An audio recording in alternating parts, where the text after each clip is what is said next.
Well, that was different. That was fucking... Yes. Yes. Yes. Jim's dad.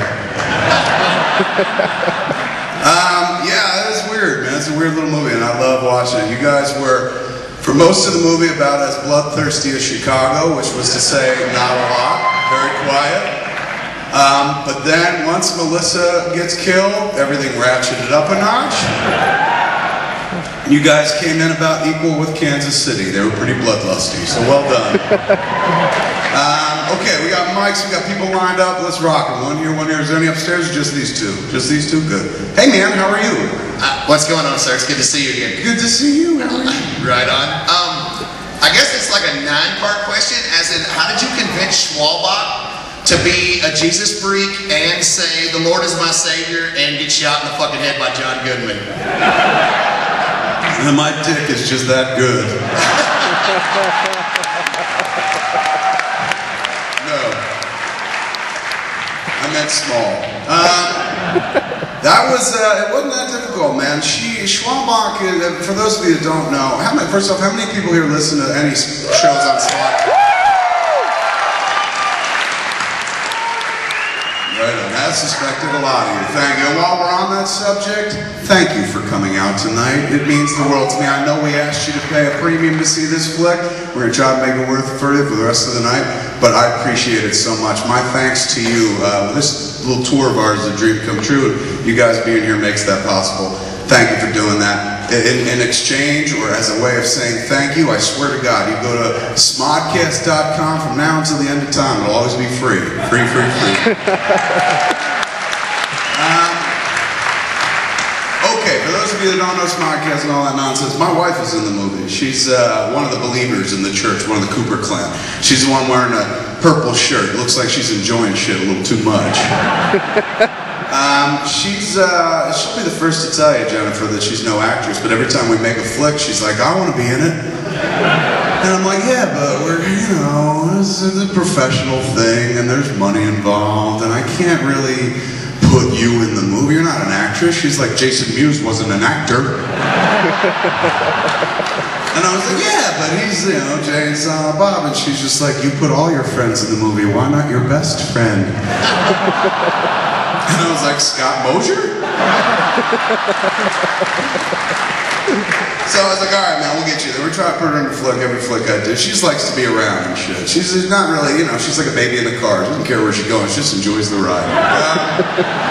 So we sit there, man, and, as we're getting ready for the flick, I'm like, okay, you got to do some church-type stuff in the movie. She's like, oh, what do you mean? Because my wife is a flat-out atheist, like hardcore. I'm Christian. I'm not a hardcore Christian and shit where I'm just like, hey, everybody, let me tell you about my best friend, Jesus. But I identify as Christian. I was raised Catholic and whatnot, and I believe in Christian faith and whatnot. I'm just not one of those people that slams it down other people's throats. My wife is my Lex Luthor. If I was Christian Superman, she's just flat out atheist Lex Luthor. Like when we're on a plane together taking off or landing, I always reach over, she's sitting to my right, take her hand, and I say 2 silent prayers. I do a sign of the cross, and I do an Our Father and an act of contrition to cover my ass just in case we hit the ground. And as I do that, I don't pray out loud like, oh Lord, please protect all these on this plane, I'm just quietly praying to myself and shit, holding her hand, and invariably, no matter where we are, no matter how, if there's turbulence, or if it looks like, oh my God, this is shaky, it's time to pray. Doesn't fucking matter. No matter when it is, if I'm quietly saying those prayers, holding her hand, invariably, to my right, I always hear this.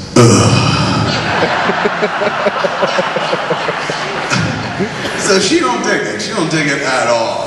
Sometimes I'll sit there and talk about my faith, and she's like, and what about Santa and the Easter Bunny and all that, So it's cool. We like to keep things electric in our house and whatnot. So I'm just kind of used to her not being a church person. She went to church with me once when we baptized the kid, and she tried to rescue her from getting drowned. So religion's not her thing, especially organized religion. So here we are, shooting a chapel. She's a member of this little church in this subterranean chapel and shit. And so I was like, go over to her about the second, third take of something. I said, I need a little more from you, man. I want to get you praying or something like that. She's like, what do you mean praying? And I was like, praying, man. Like, everyone in this church is praying. Like, they're all kind of believers and stuff. So I think when James Parks played her husband, when he gets up, goes to the cross, and starts fucking binding the dude up, we're going to go from a 2-shot to a single of you. And when we're on the single of you, I want you to, like, give me some pray or something. Just a little quick cutaway. I need like 3 seconds so I can cut to you at a certain point. And she's like, okay, just pray? I said, just pray. And she's like, all right. So I go back behind the monitor and sit down and shit. And I watch my wife, who's an atheist who doesn't go to church at all, do her impression of acting like she's praying. And this is what it looked like. I swear to you, this is what it looked like.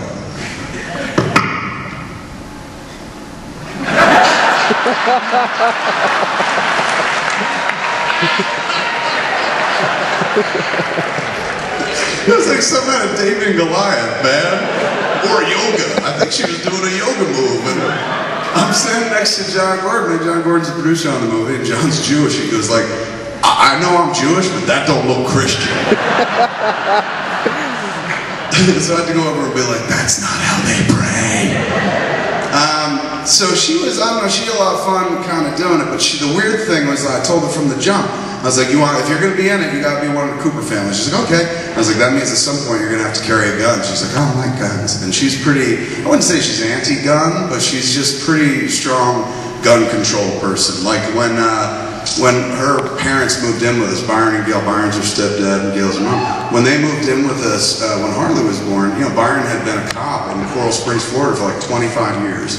So he had a piece. And she was just like, not in this house. We've got a kid in this house. You can't have the gun here. And Byron finally gave up his gun after like a fucking quarter of a century and shit.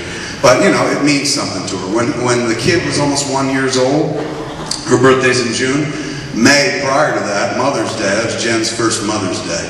And I was like, what do you want to do? How do you want to celebrate? And she's like, I want you to take me to Washington with the whole family. We're going to go to the Million Mom March, which was a march for gun control. And I was like, okay, but I just want to point out for the record, man, that like, we do this, people are going to call me a pussy. And she was like, they can call you a pussy or you cannot get pussy. And I was like, let's march on Washington. And so we went, it was totally cool and stuff. She's just not a gun person, by any stretch of the imagination. So I'm like, you're going to have to fire a gun in this movie. She's like, I don't want to do that. I was like, you got it. She can't just hold the gun and go bang, bang, bang, bang. And I was like, not in this movie. That was the last movie. So I said, listen, man, you got to put some time in with Scotty Props, head of this props department. Scotty, he's one of the believers in the church, too. He plays Jeb, the one that's kind of sitting to the left. He's dead at the end when the smoke bomb goes through and when the ATF start fucking breaching. So I said, you go off with Scotty Props for like a half an hour. He'll teach you how to fire automatic weapons and stuff like that. I'm going to go shoot something. I'll meet you back here lunchtime, about half an hour. And she was like, okay. So she went off to do her thing, I went off to do my thing. I came back around lunchtime to the bus, and she wasn't there. And I was waiting for her, half hour goes by, she still didn't return. An hour goes by, she's still fucking not back. Then finally she rolls into the fucking bus, hair all tasseled and shit, bow-legged a little bit, looked like she'd been fucked. And she just kind of came in and leaned in the doorway, smoking a cigarette, and she was like, I was firing guns. I was like, did you like it? She's like, too much. I was like, really, man? She's like, don't bring it up. I was like, all right, man. So she was kind of into it, man. She was just like, oh, the power. It's like a vibrator with bullets. I was like, that's weird.